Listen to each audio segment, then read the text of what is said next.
नमस्कार।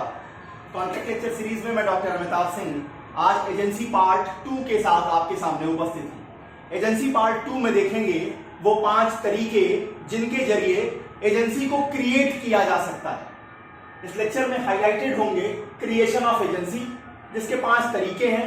पहला by agreement, जिसमें केसेस आएंगी। इसके बाद बाय रेटिफिकेशन, जहां काम करने वाला व्यक्ति without the authority of principal काम कर रहा है और प्रिंसिपल बाद में उसके किए काम का समर्थन करता है। तो कौन कौन सी शर्तें होनी चाहिए रेटिफिकेशन करने के लिए, इसको देखेंगे। इसके बाद आएंगे स्टॉपेल के ऑपरेशन ऑफ लॉ के ऊपर, कि कभी कभी लॉ भी इंपोज कर देता है एक व्यक्ति के ऊपर, एक स्टेटस डालता है कि वो दूसरे व्यक्ति के लिए एजेंट के रूप में काम करेगा। इसके बाद बात करेंगे स्टॉपेल की। स्टॉपेल आप पहले से जानते हैं कि जहां एक व्यक्ति कोई रिप्रेजेंटेशन करे और दूसरा व्यक्ति उस पर भरोसा करे और भरोसा करके अपने स्टेटस को चेंज कर ले, तो यहां पहले वाले व्यक्ति को अपनी बात से पलटने नहीं दिया जाएगा। This is called estoppel. Estoppel से कैसे क्रिएट होती है एजेंसी, इसको देखेंगे। यहां पर केसेस आएंगे कुछ, और लास्ट में आएगा होल्डिंग आउट। होल्डिंग आउट के जरिए भी आप एजेंसी को क्रिएट कर सकते हैं। होल्डिंग आउट का प्रिंसिपल क्या है? मिलता जुलता प्रिंसिपल रहेगा स्टॉपेल के साथ। यहां भी एक व्यक्ति दूसरे व्यक्ति को एक्सप्रेस तरीके से एथराइज करेगा, बाद में क्या करेगा, बाद में अपनी बात से हटना चाहेगा, लॉ उसे ऐसा करने से मना कर देगा। तो यहां प्रिंसिपल आएगा बाय होल्डिंग आउट, और यहां पर केस आएगी मंग आर्सेन वर्सेस मार्मिट की। शुरू करते हैं क्रिएशन ऑफ एजेंसी, जिसमें 5 तरीके आपके सामने आएंगे। देयर आर 5 मेथड्स और the 5 methods of creating an agency. सबसे पहला जो मेथड होता है that is called by agreement. By agreement आप कैसे क्रिएट करेंगे एजेंसी को? जी, this is the most common method. ये सबसे ज्यादा कॉमन मेथड यूज किया जाता है एजेंट को अपॉइंट करने का, कमर्शियल वर्ल्ड में भी और नॉन कमर्शियल वर्ल्ड में भी। इस तरह के कॉन्ट्रैक्ट में होता क्या है, जब आप एग्रीमेंट करते हैं तो क्या क्या बताते हैं? जब आप एग्रीमेंट करते हैं तो सबसे पहले कितनी अथॉरिटी आप डेलीगेट कर रहे हैं ये बताते हैं। एजेंट को क्या काम करना है ये भी आप बता देते हैं। एजेंट के राइट और पावर क्या होंगे, उसकी राइट ड्यूटीज क्या होंगी, इसकी भी आउटलाइन आप खींच के दे देते हैं। इस तरीके का जो कह लीजिए कि एग्रीमेंट होता है वो एक्सप्रेस भी हो सकता है और इंप्लाइड भी हो सकता है। जब आप नॉन कमर्शियल फील्ड में आते हैं, कमर्शियल फील्ड में तो चलिए जो काम करने वाला व्यक्ति होता है उसे ये पता होता है कि उसे लगभग क्या करना है, उसे क्या करना है, कितने उसके राइट पावर होंगे, ये तो कमर्शियल जो भी बिजनेस स्ट्रेटजीज होती है उसमें क्लियर होती है। लेकिन जो नॉन कमर्शियल वर्ल्ड है वहां पर एग्रीमेंट के जैसे कैसे क्रिएशन होगी, तो कहते हैं कि यहां पर in a non commercial field a person is appointed as an agent by either letter of authority और ए पावर ऑफ अटॉर्नी। या तो आप अथॉरिटी लेटर देते हैं या पावर ऑफ अटॉर्नी दे करके किसी व्यक्ति को एजेंट के रूप में अपॉइंट करते हैं। और इस पावर ऑफ अटॉर्नी या अथॉरिटी लेटर में क्या स्टिपुलेट किया जाता है, कहां तक वो अपनी अथॉरिटी का इस्तेमाल कर रहे हैं, कहां तक आपने उन्हें अपनी अथॉरिटी प्रोवाइड की है, डेलीगेट किया है, कौन कौन से काम उसको करने हैं, उस काम को करने के दौरान उसकी लायबिलिटीज क्या होंगी, ड्यूटीज क्या होंगी, राइट्स क्या होंगे, इसको आप पावर ऑफ अटॉर्नी या अथॉरिटी लेटर में एक्सप्रेस कर देते हैं, बता देते हैं। अब यहां पर एक इंपॉर्टेंट कंडीशन यह आती है कि जब आप अथॉरिटी लेटर के जरिए या पावर ऑफ अटॉर्नी के जरिए किसी को एजेंट बनाते हैं तो उसकी ओर से कंसेंट का आना जरूरी है। आप जबरदस्ती किसी को एजेंट नहीं बना सकते, उसकी ओर से कंसेंट का आना जरूरी है। और यहां पर केस आती है ब्रेन वाइट, यहां पर ये केस आती है Brain White versus Borister Works Finance Limited. Brain White के केस में कोर्ट ने यह हेल्ड किया कि हम एजेंट की कंसेंट को हम एक्सप्रेस तरीके से भी निकाल सकते हैं और इंप्लाइड तरीके से भी समझ सकते हैं। जिस व्यक्ति को आपने लेटर ऑफ अथॉरिटी दिया, पावर ऑफ अटॉर्नी दिया, उसने अपना काम शुरू कर दिया। जिस काम के लिए आपने पावर ऑफ अटॉर्नी दी उसने उस प्रोसेस को शुरू कर दिया। इसका मतलब माना जाएगा ब्रेन वाइट के केस में कि उनकी ओर से उस एग्रीमेंट पर कंसेंट दे दी गई है, आपका प्रपोजल एक्सेप्ट कर लिया गया है, वो एजेंट के रूप में काम कर रहे हैं। तो पहला मेथड है बाय एग्रीमेंट के जरिए। अब आते हैं बाय रेटिफिकेशन किसे कहते हैं? बाय रेटिफिकेशन, रेटिफिकेशन में समझिए एग्रीमेंट में आप सीधे सीधे क्या करते हैं, एक्सप्रेस या इंप्लाइड तरीके से बताते हैं आप ए हैं, आप एक्स को क्या करते हैं, अपॉइंट करते हैं एज एजेंट के रूप में। रेटिफिकेशन में क्या होता है, एक्स जो है वो वाई ए के लिए काम करता है, जो व्यक्ति है वो दूसरे व्यक्ति की ओर से काम करता है, दूसरे व्यक्ति के लिए ही काम करता है, लेकिन दूसरे व्यक्ति की अथॉरिटी नहीं रहती है उस काम के लिए, उसको दूसरे व्यक्ति ने एथराइज नहीं किया होता है, वो काम कर जाता है। अब काम के होने के बाद प्रिंसिपल सारे काम को जो एजेंट ने किया उस काम को जानकारी रखने के बाद अगर वो उसे अपना समर्थन दे दे कि ठीक है एक्स ने ये काम कर दिया है, मैं जिम्मेवारी लेता हूं, मैं उसके काम को सपोर्ट कर देता हूं, इसको हम कहते हैं रेटिफिकेशन के जरिए आप एजेंसी को क्रिएट करते हैं। शुरुआत में एग्रीमेंट में क्या था, आप पहले ये डिस्कस करते हैं कितनी अथॉरिटी है। रेटिफिकेशन में क्या है, यहां काम करने वाला व्यक्ति जो है उसको अथॉरिटी नहीं होती है शुरू में, लेकिन जब प्रिंसिपल उस काम को रेटिफाई कर देता है तो वो काम शुरू से ही from the date of inception वो मान लिया जाएगा कि प्रिंसिपल की ओर से किया जा रहा है, प्रिंसिपल के लिए किया जा रहा है और प्रिंसिपल की अथॉरिटी से किया जा रहा है। मतलब वहां पर कोई सेकेंडरी कह लीजिए कि इंटरप्रिटेशन नहीं निकल के आएगी अगर आप किसी काम को रेटिफाई कर देते हैं। तो रेटिफिकेशन के जरिए भी एजेंसी क्रिएट की जाती है। दोनों में अंतर क्या है, एग्रीमेंट के जरिए आप स्पष्टता पहले स्पष्ट कर देते हैं कि कितना डोमेन होगा, कितना पावर हम आपको डेलीगेट कर रहे हैं। यहां रेटिफिकेशन में क्या है, काम करने वाला व्यक्ति प्रिंसिपल के लिए काम कर रहा है, प्रिंसिपल की ओर से भी काम कर रहा है, लेकिन उसे काम करते समय अथॉरिटी नहीं है। उसे क्या किया जाता है, उसे काम करते समय अथॉरिटी नहीं है, बाद में प्रिंसिपल क्या करता है, उसके उस किए गए काम को रेटिफाई कर देता है, अपना समर्थन दे देता है। तो इसे हम कहते हैं हिंदी में अनुसमर्थन करना। और इसे अगर आप इंग्लिश में देखिए तो रेटिफिकेशन किस डेट से माना जाएगा, जिस दिन प्रिंसिपल सपोर्ट कर रहा है उस दिन से नहीं माना जाएगा, फ्रॉम इंसेप्शन मान लिया जाएगा। मींस रेट्रोस्पेक्टिव इफेक्ट दिया जाता है रेटिफिकेशन से जब आप एजेंसी को क्रिएट करते हैं। क्या कुछ शर्तों को भी पूरा करना होगा? जी हां, कुछ शर्तों को रेटिफिकेशन में पूरा करना होगा। जैसे प्रिंसिपल ऐसे किसी काम को रेटिफाई नहीं कर सकता जिसे वो सामान्यतः कर ही नहीं सकता। मतलब क्या है, इसका मतलब यह है कि जैसे कल के लेक्चर में मैंने आपको यह बताया था कि कोई भी व्यक्ति जो कि माइनर है, कोई भी व्यक्ति जो कि अनसाउंड माइंड है, वो व्यक्ति एजेंट के रूप में काम नहीं करेगा इंडियन लॉ में। अब आप मान लीजिए कोई माइनर आपके लिए काम कर रहा है और आप चाहते हैं कि रेटिफिकेशन करके आप उस एजेंसी को क्रिएट कर दें, तो ऐसा आप नहीं कर पाएंगे। नंबर सेकंड, किसी भी इल्लीगल ऑब्जेक्ट को, किसी भी इल्लीगल काम को आप रेटिफिकेशन के जरिए लीगलाइज नहीं कर सकते। यहां पर आ जाइए। नंबर थर्ड कहता है कि प्रिंसिपल उन्हीं कामों को रेटिफाई कर सकेगा जिस काम की पूरी जानकारी उसे हो।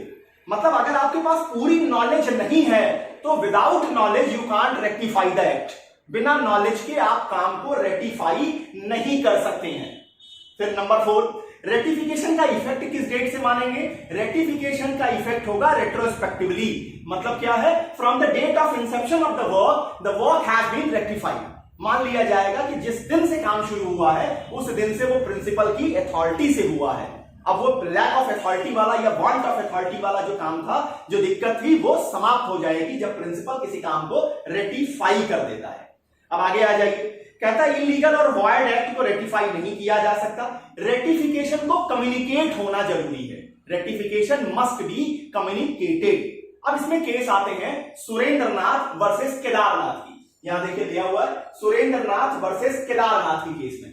सुरेंद्रनाथ वर्सेस केदारनाथ की केस में सुप्रीम कोर्ट ने यह हेल्ड कर दिया कि जो रेटिफिकेशन किया जाएगा वो रेट्रोस्पेक्टिव डेट से इफेक्टेड होगा। जिस दिन से एजेंट ने काम करना शुरू किया था उसी दिन से मान लिया जाएगा कि काम जो है वो प्रिंसिपल की अथॉरिटी से किया जा रहा था। यहां रेटिफिकेशन में ध्यान दीजिएगा, एक सेक्शन आएगी, सेक्शन नंबर 195। रेटिफिकेशन में एक स्पेसिफिक सेक्शन आ जाती है 195 इंडियन कॉन्ट्रैक्ट एक्ट। क्या कहता है 195 कहता है the followings are the basic requirements of ratification. Ratification के लिए निम्नलिखित कुछ रिक्वायरमेंट्स को पूरा करना है। कौन कौन सा? Number 1, a person act on behalf of another.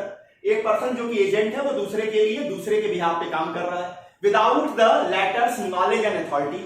जिस समय वो काम करता है प्रिंसिपल को पता नहीं रहता, प्रिंसिपल की ओर से अथॉरिटी नहीं रहती।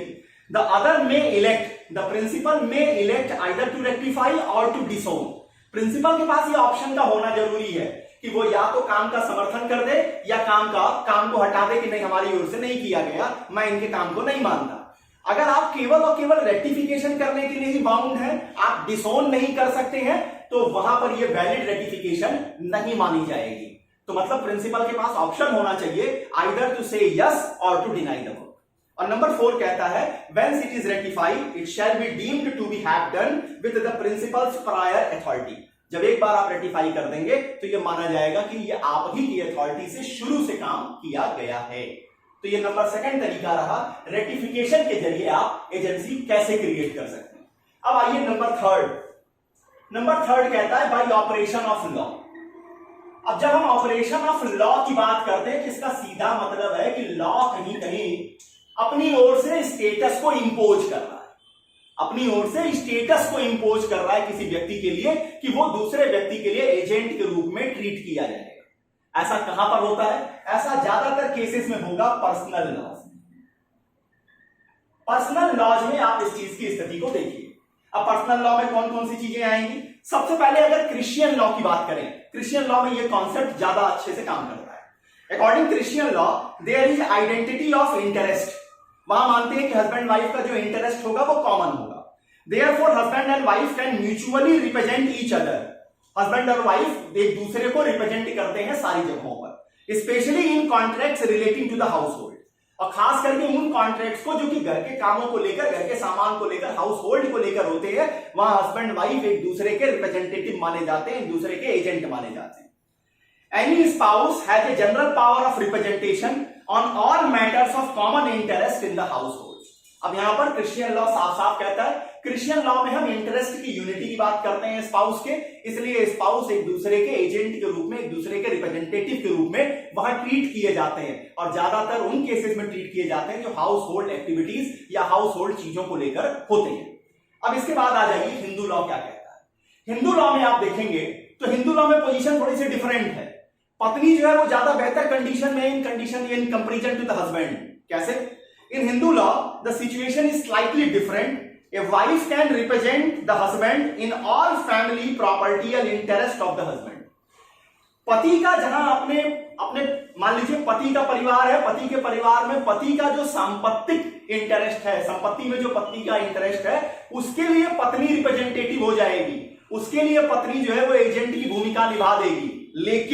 लेकिन उल्टा ऐसा नहीं, ध्यान दीजिएगा।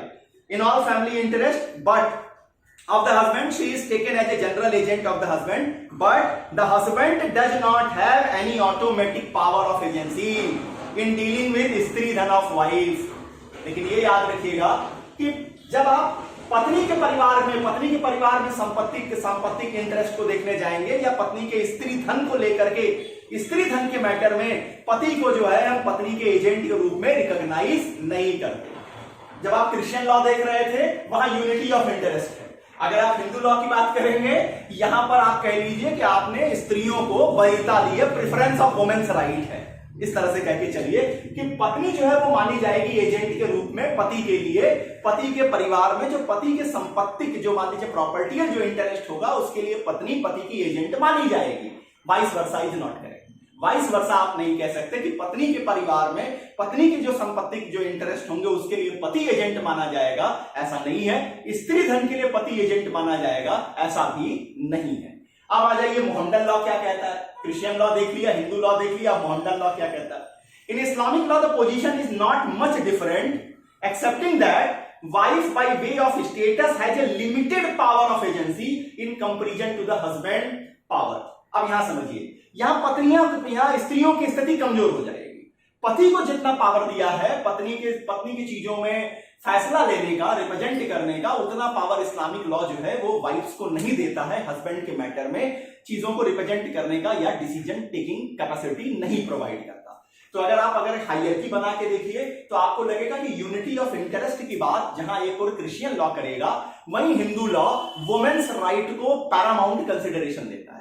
वुमेन के इंटरेस्ट को सबसे ज्यादा अगर कहीं किसी लॉ में प्रोटेक्ट किया जाता है तो वो आपको हिंदू लॉ देखने को मिलेगा। इस्लामिक लॉ की बात करेंगे तो इस्लामिक लॉ में वुमेन्स राइट, खास करके वाइफ के जो राइट होंगे एज ए एजेंट के रूप में, वो कमजोर दिखाई देंगे। आइए साहब, अब आते हैं नंबर 4 कैटेगरी में, स्टॉपेल के जरिए कैसे एजेंसी क्रिएट की जाती है। नंबर 4 है बाय स्टॉपेल।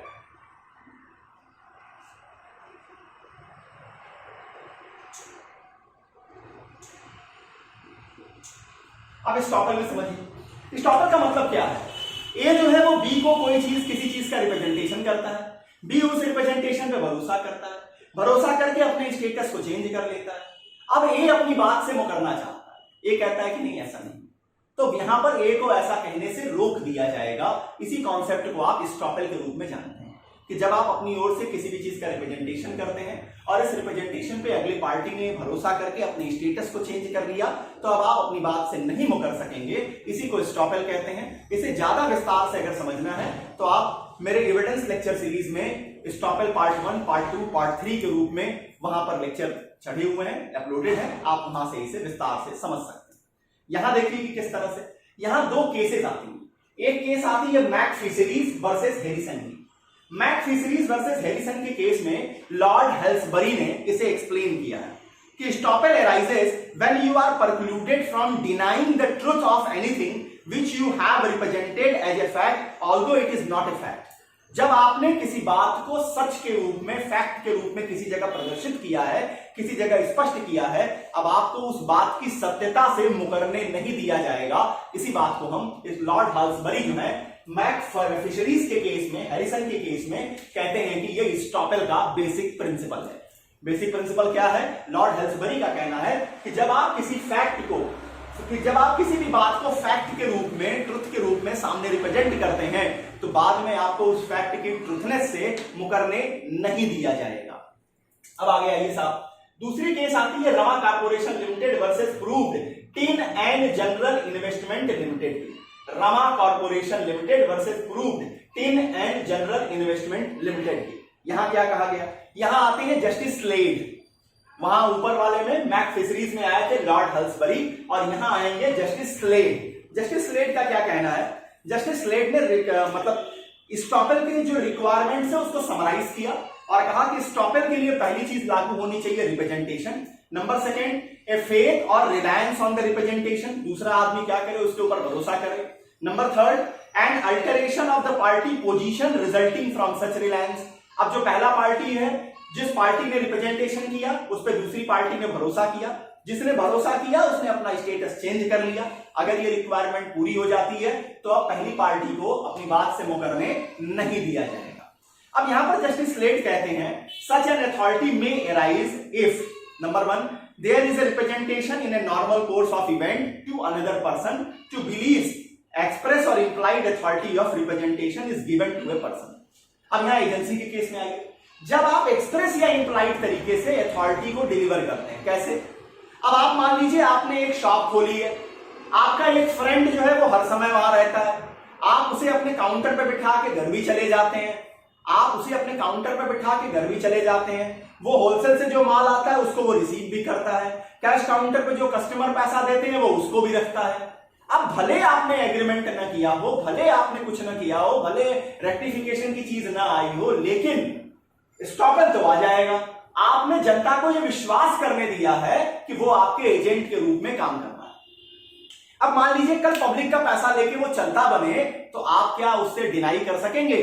आंसर है स्टॉपल का नियम लग जाएगा कि आपके बिहेवियर से, आपके चीजों से, एक्सप्रेस या इंप्लाई चीजों से दूसरे जो पब्लिक थी, कॉमन मैन था, उसको ये समझने का मौका मिला, उसको रिलाई करने का मौका मिला कि जो आपका मित्र है वो आपके एजेंट के रूप में काम कर रहा है। और अगर उन्होंने अपना स्टेटस बदला, पेमेंट किया, पैसा उसको दे दिया और वो पैसा लेके फुर्र हो गया, तो आप जो है आप फिर से लायबिलिटी उन कस्टमर्स के ऊपर नहीं इंपोज कर सकेंगे। स्टॉपल के आधार पर आपको रोक दिया जाएगा। जस्टिस स्लेड आगे कहते हैं the representation is made to such person who relies upon it and act accordingly. Public आती है आपके काउंटर पे, आप कहते हैं ठीक है रमेश को ही पैसा दे दो, आप रमेश जी को पैसा दे दीजिए या रमेश जी को सामान मिलवा दीजिए। तो अब आप क्या कर रहे हैं? आप रिप्रेजेंटेशन किसको कर रहे हैं? कॉमन पब्लिक के सामने आप कर रहे हैं रिप्रेजेंटेशन, और दूसरी पब्लिक उस पर क्या करती है? रिप्रेजेंटेशन मेड इंटेंशनली और निग्लिजेंटली। आप ऐसा जानबूझ के कर सकते हैं या निग्लिजेंटली भी करते हैं तो भी पर्याप्त माना जाएगा। और नंबर 4 कहते हैं the representation must be proximate cause leading to the other party to commit mistake. ये आपका जो रिप्रेजेंटेशन है, इसी ने जनता को ये मौका दिया कि वो रमेश को पैसा दे, जो आपका मित्र है, आपकी दुकान पर हमेशा रहता है। अगर आप उसे पहले ही दिन एथराइज नहीं करते, अगर आप पहले ही दिन किसी को नहीं कहते रमेश को पैसा देने के लिए, तो कोई भी पब्लिक ऐसी गलती नहीं करती। तो स्टॉपेल को जस्टिस स्लेट जो है वो ज्यादा बेहतरीन तरीके से डिस्कस करते हैं Rama Corporation Limited versus proof tin and General Investment limited के केस में। अब आइए स्टॉपेल से ही मिलता जुलता सेम चीज आपको देखने को मिलेगी जब आप होल्डिंग आउट के प्रिंसिपल को देखते हैं। Number 5 holding out.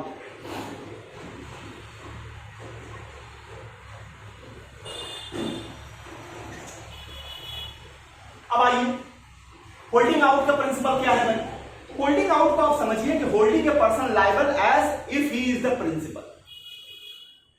यहां पर आपने क्या किया, मान लीजिए कि आप पिता हैं, आप एक फादर हैं, आपके पास एक बहुत बड़ी प्रॉपर्टी है जिसमें बहुत सारे किराएदार हैं। आपने अपने बच्चे को, जब भी किराएदार आए, आपने किराएदारों से कह दिया कि मैं आपसे मान लीजिए नहीं मिल पा रहा हूं तो आप जो है मेरे बेटे को ही किराया दे दीजिए। किराएदारों ने क्या किया, आपकी बात पे भरोसा कर लिया और बच्चे को पैसा देना शुरू कर दिया, आपके बेटे को पैसा देना शुरू कर दिया। बाद में क्या होता है, पैसों को लेकर डिस्प्यूट हो जाता है, बच्चा जितना पैसा लेता है उतना पैसा आप तक नहीं पहुंचाता है। अब आप क्या कहते हैं, आप दुकानदारों से कहते हैं, आप शॉपकीपर से कहते हैं, आप अपने किराएदारों से कहते हैं कि नहीं, आपने बच्चे को पेमेंट किया, उसके लिए आप लायबल नहीं होंगे। तो यहां स्टॉपेल भी आपको रोक देगा, होल्डिंग आउट भी आपको रोक देगा। होल्डिंग आउट का प्रिंसिपल ज्यादा बेहतरीन तरीके से आपको ट्रांसफर ऑफ प्रॉपर्टी में देखने को मिलता है कि जहां आप एक्सप्रेस और इंप्लाइड तरीके से देखिए, यहां क्या है कि दूसरा आदमी भरोसा करके अपना स्टेटस चेंज करता है, सारी रिक्वायरमेंट आपको होल्डिंग आउट में भी पूरी होंगी, लेकिन यहां बस कह लीजिए कि हम इसे टेक्निकली स्टॉपेल के रूप में रिकॉग्नाइज नहीं करते, चीजें कॉमन ही हैं, लगभग स्टॉपेल की जैसी ही होती है।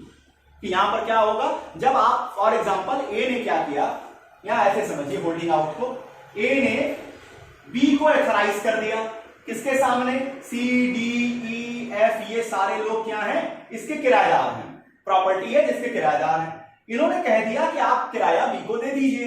इन सारे लोगों में से कुछ लोगों ने बी को किराया दे दिया। अब किराया लेकर के बी क्या हुआ, रफू चक्कर हो गया। अब ए चाहता है, ए ने ये कहा कि आपने बी को किराया दिया, हम क्या जाने। अब यहां ये सारे लोग C D E F G जो है वो होल्डिंग आउट का सहारा ले सकेंगे और ए की लायबिलिटी ए पर इंपोज की जाएगी कि नहीं, हमने उनको किराया आपको मान के दिया कि वो आप ही हैं, इसलिए हमने आपको किराया दिया। आपके बेटे को जब हम रेंट दे रहे हैं तो हम आपके बेटे को आपके प्रतिनिधि से ज्यादा आप ही मान रहे हैं कि आप खुद ही वहां पर हैं। तो इसलिए यहां होल्डिंग आउट में कहा जाएगा कि प्रिंसिपल लायबल हो जाएगा, या कहिए कि एजेंट किस तरह से काम करता है जैसे वही प्रिंसिपल है। यहां पर केस आती है मॉन्ग आर सेन वर्सेस मामिट की। मामिट के केस में यहां हुआ क्या, ए ने अलाउ किया था अपने नौकर को, ध्यान दीजिएगा, सर्वेंट को। जनरली कल मैंने आपको ये बताया था पिछले लेक्चर में कि सर्वेंट और एजेंट में क्या अंतर होता है। अब यहां पर ए जो है वो अपने सर्वेंट को ही अलाउ कर रहा है कि वो क्या करे, जो भी उसके रेंटल प्रॉपर्टी में जो रेंटल्स रह रहे थे, जो किराएदार रह रहे थे, उनसे वो किराया वसूल ले। लोगों ने क्या किया, उसको पैसा देना शुरू कर दिया, पेमेंट करना शुरू कर दिया। अब सर्वेंट क्या किया, सर्वेंट तो सारा पैसा लेकर के रफू चक्कर हो गया। अब यहां लैंडलॉर्ड को डिनाई करने से रोक दिया गया, लैंडलॉर्ड को मना कर दिया गया कि वो फिर से लायबिलिटी नहीं इंपोज कर सकता है किराएदारों के ऊपर, उसे लायबिलिटी बियर करनी पड़ेगी होल्डिंग आउट के कारण। क्यों, क्योंकि उसी ने अथराइज किया था, उसी ने ये बात कही थी कि आप मेरे सर्वेंट को भी पैसा दे सकते हैं। तो इस पार्ट 2 एजेंसी पार्ट 2 में आज आपने देखा कि 5 ऐसे तरीके जिनके जरिए एजेंसी को क्रिएट किया जाता है, जिसमें 2 तरीके तो आप देखिए कि पार्टीज से निकल के आएंगे। एक सीधा सीधा एग्रीमेंट है, यहां ज्यादा दिक्कत नहीं है। दूसरा है जब काम हो जाने के बाद अगर जो प्रिंसिपल है वो बैक डेट से अगर आपको रेक्टिफाई कर दे तो इस प्रोसेस को हम रेटिफिकेशन कहते हैं। और बाकी जो 3 है, बाय ऑपरेशन ऑफ लॉ, ये आपके पर्सनल लॉ से रिलेटेड आएंगे। फिर स्टॉपेल का प्रिंसिपल, ये भी लॉ की एक तरह से इंपोजमेंट है। और नंबर 5 जो है वो होल्डिंग आउट, यहां भी लॉ ज्यादा एक्टिवली काम करेगा in comparison to the agreement and ratification. तो ये 5 तरीके आप लिखेंगे जब आपसे अगर पूछा जाए कि क्रिएशन ऑफ एजेंसीज, एजेंसी के क्रिएट करने के कौन कौन से तरीके हैं, methods of creation of agency क्या होती है। एजेंसी पार्ट 3 के अपने लेक्चर में आपके सामने लेके आऊंगा ड्यूटीज ऑफ एजेंट। 8 तरीके की ड्यूटीज बताई गई है एजेंट की, कौन कौन से ड्यूटीज है, क्या क्या केस लॉ आएंगी, सारी चीजों को विस्तार से आपके सामने लेकर आऊंगा एजेंसी पार्ट 3 में। तब तक के लिए बहुत बहुत धन्यवाद, नमस्कार।